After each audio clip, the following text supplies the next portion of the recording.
Hey guys, welcome back to Champions 2023 Restoration Challenge. For those of you that have been following us last year with our 89 930, welcome back.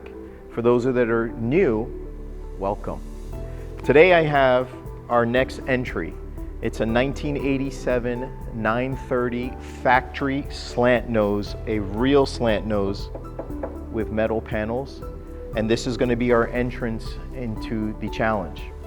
This year, we're going to be doing something a little bit different with this particular car than we did with last year's car. Last year's car, we did a full nut bolt restoration. This year, we're going to be going after more of the preservation class. For a car that is about 36 years old, it's in pretty good shape, but it needs some work. It's going to need some attention to the body, paint, interior, and most of all, the mechanicals on the car. But we are, again, going after preservation and trying to retain as much of the originality of the car as possible. For updates and videos, please be sure to follow us on all social media platforms. Thanks, guys.